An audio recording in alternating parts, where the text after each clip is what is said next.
and welcome to Flavours from Abroad. I'm Lesley Waters and today I'm going to show you how to cook piri-piri style with the ingredients that you can buy in the UK. And why? Because my two guests had an unforgettable meal in Portugal, and they are... Dave. And Darren. Welcome. Welcome. Now you two have been mates for how long? Oh, a long time. About 10 years. 10 years. And one of you's getting married soon, aren't you? I'm getting married in the next couple of months. Yeah. And Darren got married a couple of months, what, about 8 weeks ago? Yeah, about 8 weeks ago, yeah. So you've been going to be best man? Yeah. Dave was my best man and I'm going to be his best man, so... So what happened in Portugal? Because was the proposal in Portugal?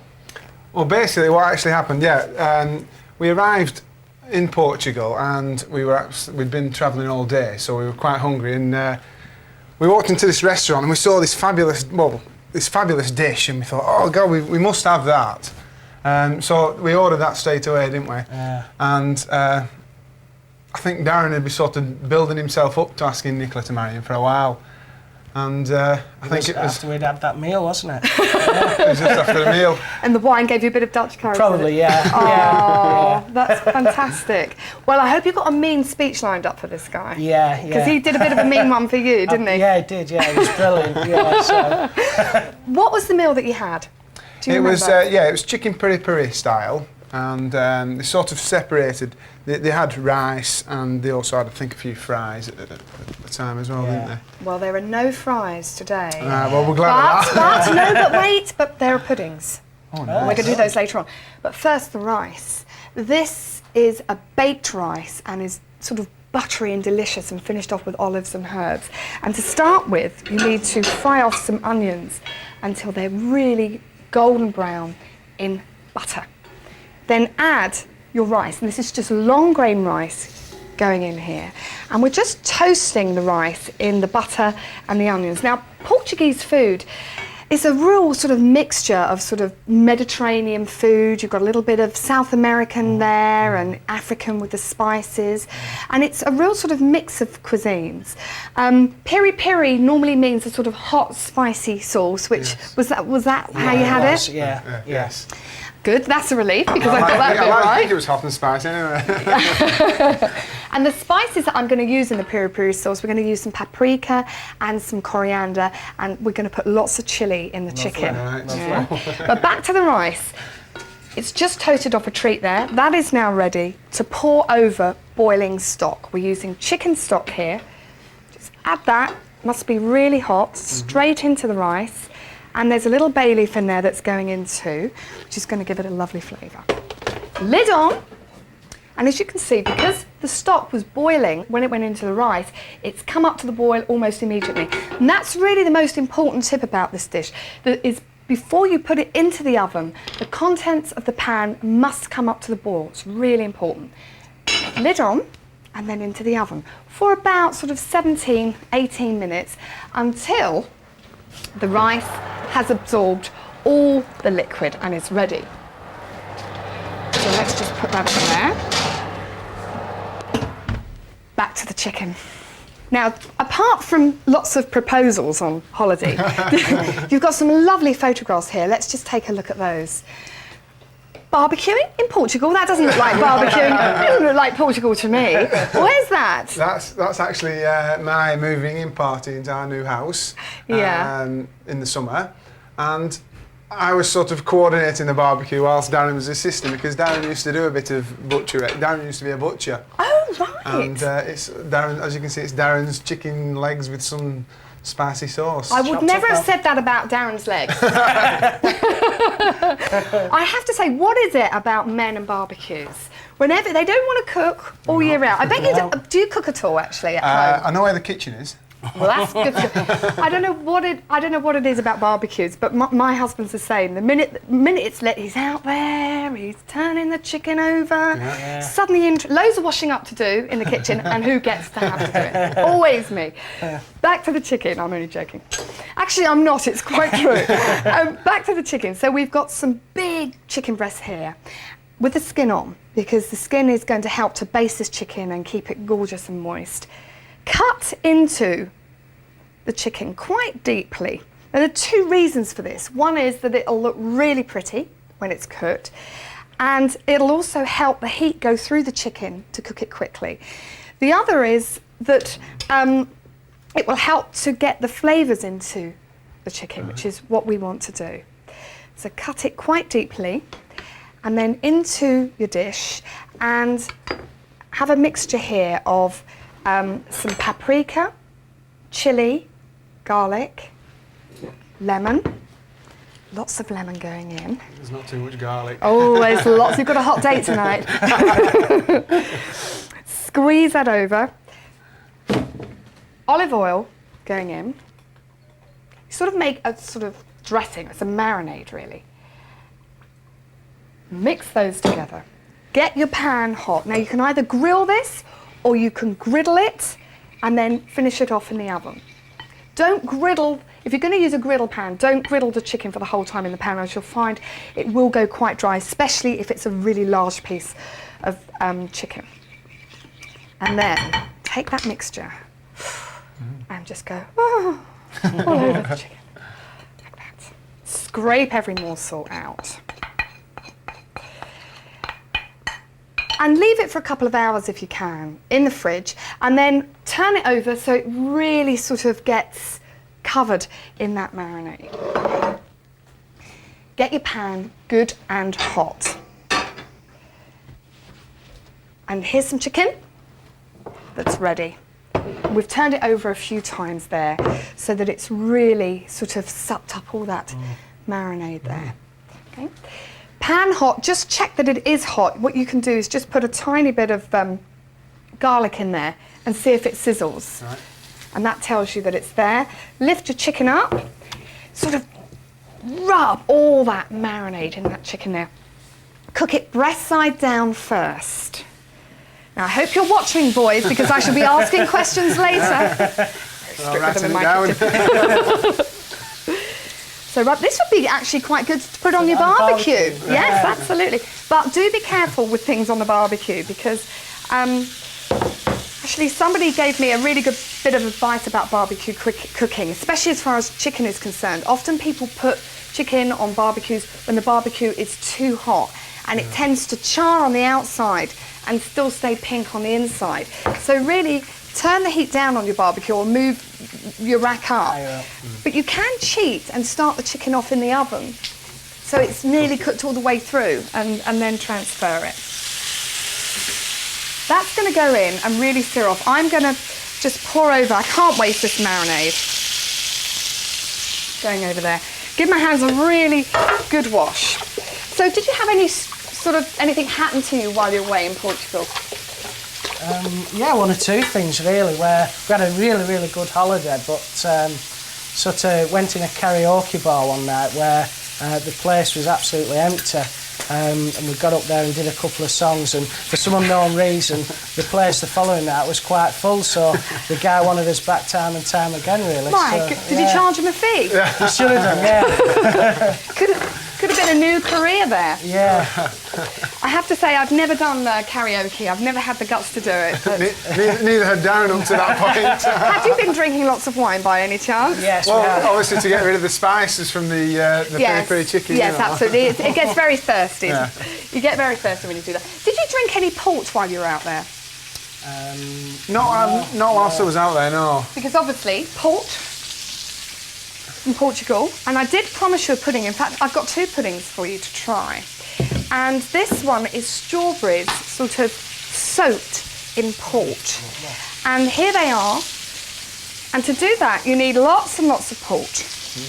Of course, one of the most important ingredients.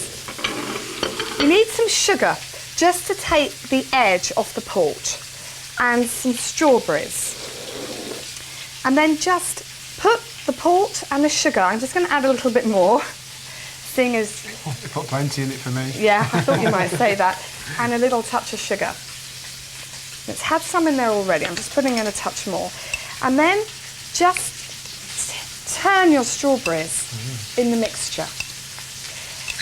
And if you do that sort of a couple of hours before you serve them, or even the day before, so it's a good one that you can do ahead of time. Have a smell. It smells gorgeous. Yeah, it does. Yeah, it's really good served with thick cream. Oh. But I've got something else that I'm going to show you later on. To serve it, just take, shouldn't have drunk that port, your strawberries into your dish. Pile them all up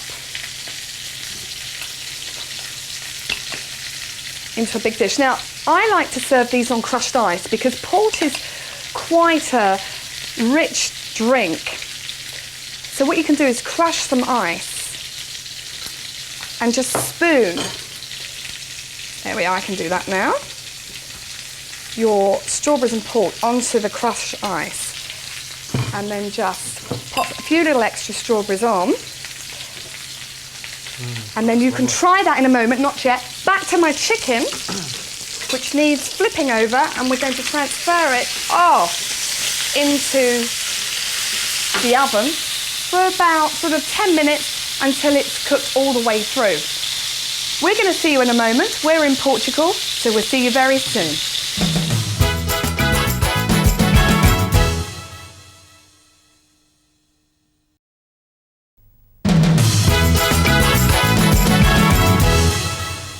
Welcome back to Flavours from Abroad. We're in Portugal. My rice, gentlemen, has just come out of the oven. Lift the lid off and you can see that it's absorbed in fact, all of the water that I poured in, all of the stock. And it's all sort of fluffy and lovely. That's great like that. It's even better if you add a few more things to it. Here we've got some black olives, some parsley and the grated rind of a lemon. And all of that's going to go into this delicious buttery rice just at the last minute before you serve it. You don't want to put these ingredients in at the beginning of cooking, otherwise they tend to lose a lot of their flavour. So it is important that you add this. The lemon is gorgeous, it works a treat with the buttered rice. And that is it, really. So we'll put the lid on. This keeps warm quite well. Rather than sort of keep it warm in the oven where it will probably sort of overcook, just put your lid back on and that will stay good and hot. Or just cover the pan with some foil. Now for that peri-peri sauce, gentlemen. On the plate here we have chili. Like it nice and hot? Yeah. With plenty of wine afterwards, yeah. Some olive oil, some white wine vinegar, water. We also have some paprika, some coriander, some chopped red pepper and garlic. I'm going to toast off my spices first in a dry pan, which is good and hot. Just add that in. Paprika and also the coriander, and just shake it around over the heat. And that's really all the cooking that needs to be done on this type of sauce. I mean, there are lots of different variations, but this one is the easiest, and I have to say it's very, very good, not just served with chicken, but it's good with fish and meat. Once again, for your barbecue, if you want to. Put those ingredients straight into your food processor, along with your extra virgin olive oil, white wine vinegar, splash of water. Water, a very, very important ingredient in the kitchen. Often something just needs a splash of water rather than anything else. The chili and also the red pepper going into the processor. And you can just roughly crush the garlic, but to be quite honest with you, you can just chuck that in and the whole thing will whiz up very, very nicely. Move this plate out of the way. And just put it on. Now, Dave, I know that you studied cooking, didn't you? Tell us about that. I actually studied cooking at school, and I failed my home economics exam. So did I. And I only failed it on one small bit. What was that? I was doing ginger biscuits, and I actually missed out one ingredient. And what was that, I wonder? It was ginger.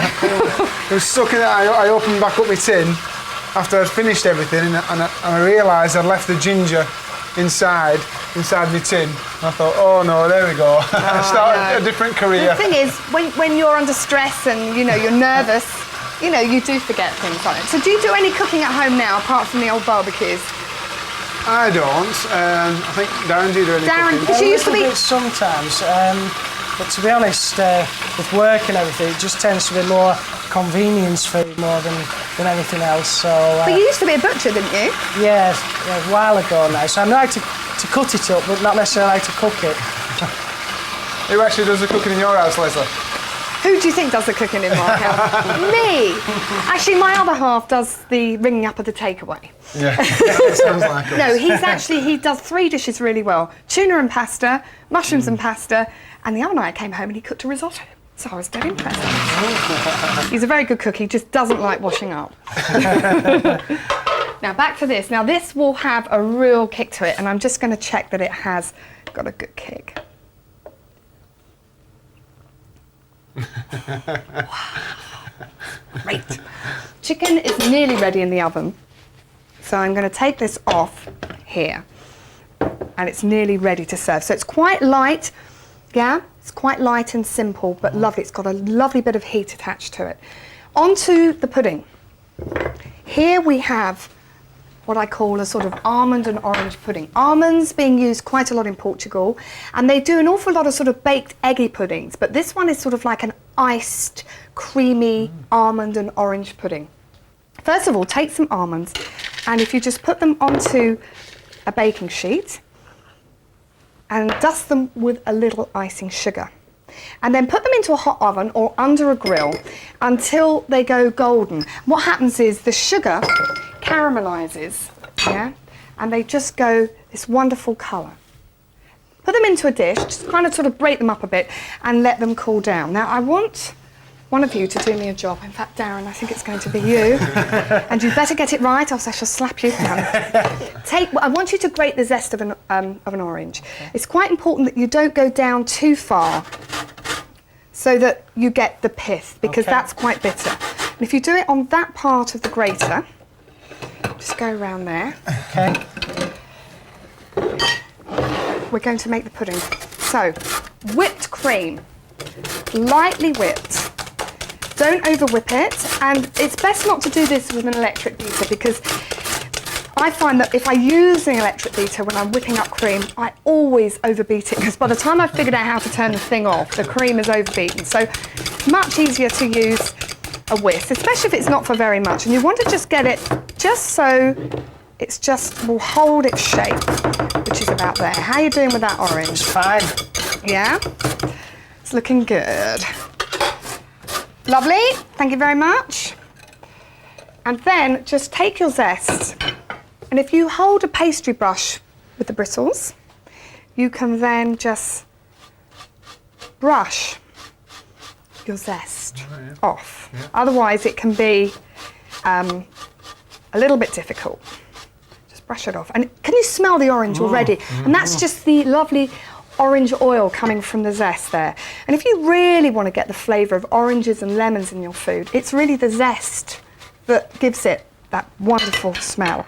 And then you can peel your orange and then get the orange segments for serving. Right. In here now, we've got our cream and orange zest. Greek yoghurt going in, or natural yoghurt. This is a mix between a sort of a iced cream and an ice cream, really. It is, it's the only way I can describe it. Mix it together and pile it into a shallow dish which can go into the freezer. Spread it all out, and this is best if it's done a couple of hours before you serve it. Take some muscovado sugar or runny honey, whatever your preference, and just sprinkle it over the top. Put it in the fridge for 2 hours and then transfer it to the freezer for half an hour so it becomes almost solid. And that's it. And we're going to serve that up. Here it is with the oranges here. And to serve it up, all you do is take a spoon. And it's lovely. If I look into that, it's just starting to sort of go iced and gorgeous. I'm going to do a giant size serving of this. Just literally mound it up so that you get this iced. You're getting hungry? Yeah, it looks lovely. So that you get the white and the brown. And that's the sugar there that's just all dissolved, a treat. And then your almonds kind of going over the top. So you get them, these are just slightly warm as well for you, so that you get that sort of crunchiness. Wonderful, wonderful flavours. And the oranges just piled up on the side there. And there you have your almond cream. Would you like to try it? Definitely. Try that, and just while I'm serving everything else up, you can tell me what you think. The chicken is now going to come out of the oven, and I'm serving up the rice. So you need to make sure that your chicken is cooked all the way through. How is that? Very nice. You can carry on eating. Save us a bit though. I'm just checking that this is cooked. Yeah, lovely. That's cooled down a little now, so I'm just going to take this rice. Steaming rice with the olives. Did you eat many puddings while you were there? Are you still eating? Yeah. I don't really. I'm not really a sweet person myself. Tend to have a lot of starters and then onto a main course. But when the sweets come, it's Yeah. it's sort of. I think we're full up by that stage. So no. Well, look, there's the chicken. I'm just putting the piri piri on the plate, and tiny little bit of parsley there, but the lovely sort of sharp piri piri sauce. You need to dig in, guys, and try that. Just dig in and tell me what you think. So that you get the heat there from the chicken. You can just cut into the chicken there. There you go, cut into that edge of the chicken. The rice is gorgeous. It's lovely and buttery there with the olives. Very nice. What I want to know, Dave, is it hot enough for you? It certainly is. Yeah? Have a try. There are many other dishes from Portugal that we can enjoy. Join us again on Flavours from Abroad. See you then.